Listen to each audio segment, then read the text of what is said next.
Hi, wrestling fans. Thanks for clicking today's dreaded D Rose report. Here's what the news is. So, got 2 days worth, by the way. All right, Wrestling Observer newsletter got a report up that Ring of Honor is currently having some financial difficulties. Let me turn this thing down here. All right. Yeah, basically coming from the Sinclair Broadcasting Company, which owns ROH. Not getting more behind the company. They're kind of upset about it. But COO Joe Koff met with heads of Sinclair back in December to try and get them to expand their budget some, in 2015 to 16, pushing the idea that Ring of Honor could become the number 2 wrestling company in the country. Koff brought Adam Cole and the Briscoes to the movie to do some pro wrestling style promos on how TNA was losing steam and moving to destination, America. So anyway, they're trying to.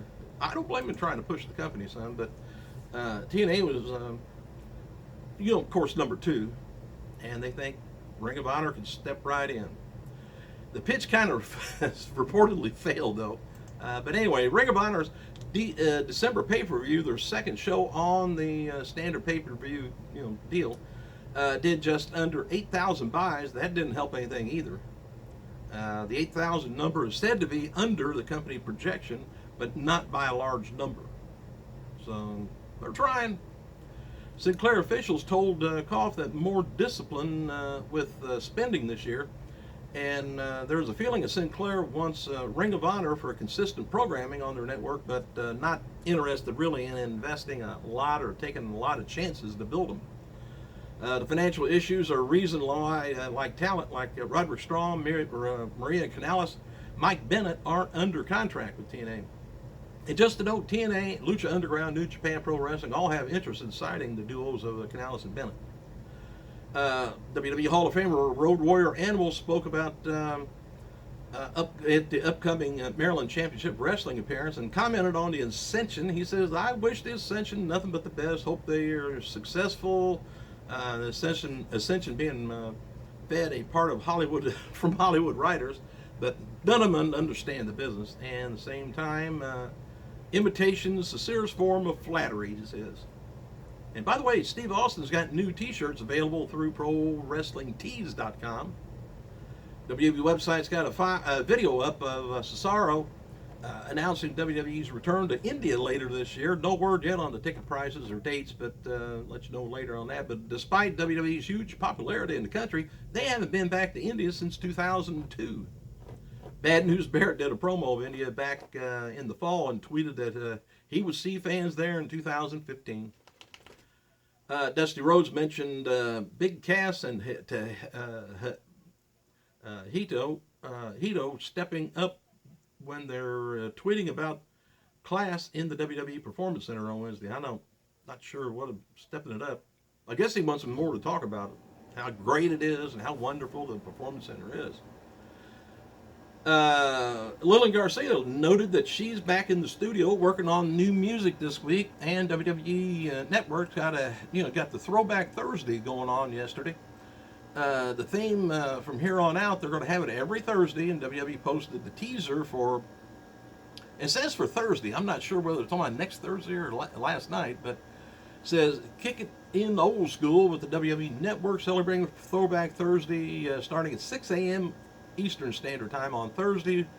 Watch the best of the 70s, 80s, and 90s. Relive the Tuesday Night Titans, Raw flashbacks, WCW Nitro, Primetime Wrestling, World Class Championship Wrestling, WCW's Clash of the Champions, and much, much more. Turn back the clock, Throwbacks Thursday, and whatever. TNA's knocking out Madison Reigns, turned 29 years old, so this would have been 75th birthday of Tag Team Champion Luke Graham. And it looks like January 31st episode of Impact Wrestling Unlocked on Destination in America drew about 102,000 viewers. It's up 86,000 though from the previous week. All right, what else have we got here? Wrestling Observer reports that apparently El Patron, or Alberto Del Rio, is returning to maybe MMA soon. It's believed that he's going to be fighting either at Bellator or Glory Kickboxing. Promotions have been in talk with Patron for a while, but or Del Rio, but that's the only two that's been in negotiations so far. And I love it when women get excited, tweeting back and forth LANA and CARMELLA. LANA says your music is unoriginal. I can just imagine her saying that. CARMELLA, I believe you stole it from Iggy Azalea. And typical American, your hair, your nails look fake. CARMELLA says, LANA, if I were you, I'd hate me too. Says, I'm fabulous and you're basic. I'll rip that fake burn off your head and send you packing back to Putin. Bye, she says. Then LANA says, everything about me is real, original, authentic. My hair, my twins, my face, my nails, my point of view on life.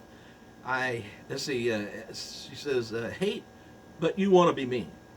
CARMELLA says, I don't hate, I laugh at you. My beautiful real bun can't be ripped off like your ratchet weave. Says, nice try, loser. LANA says, keep running your mouth. You better carry an umbrella and call yourself Mary Poppins because you're going to be a long way down, sister. It's going to be a long way down. All right, women, come here. Come here. Come here. Oh, Mac's got to come up here and see what I'm bitching about. Anyway, after Goldust walked out on a match,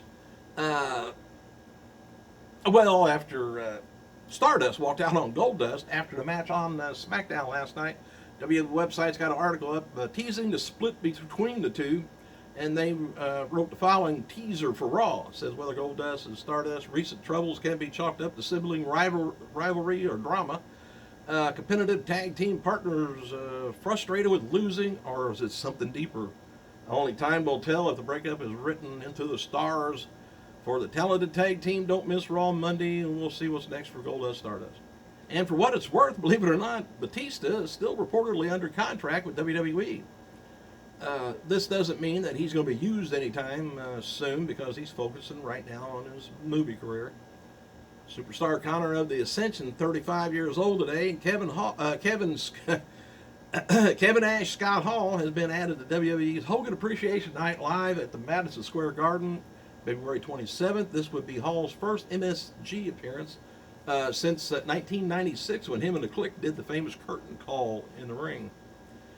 TNA British Boot Camp 2 starring Grado will likely be working this month at TNA's Explosion, I guess, One Night Stand tapings in Orlando. He was booked for several North American indie dates in February. AIW on the 20th in Cleveland, Superkick on the 21st in Toronto, and A1 on the 22nd in Hamilton. And TNA taped the following matches for tonight's Lockdown special on Destination in America. What's going on is Rockstar Spud, Mark Andrews taking on Tyrus, Havoc, like to see this, taking on Awesome Kong, Hardys are taking on James Storm and Abyss for the titles, Eric Young taking on Bobby Roode, Team Angle taking on BDC in a lethal lockdown. And there's a lot of speculation. I'll catch all this. I'm about done, hang on.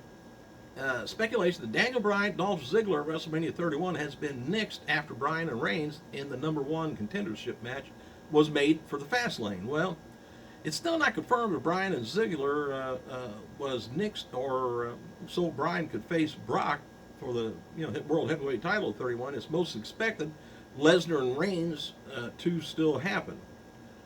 But there's already talk that Ziggler may be in the tag team match at WrestleMania 31. So Ziggler and Ryback will team up for last night's SmackDown. Apparently there's reason for tonight's match. WWE officials considering putting the two together as a permanent tag team and have them wrestle together at WrestleMania 31.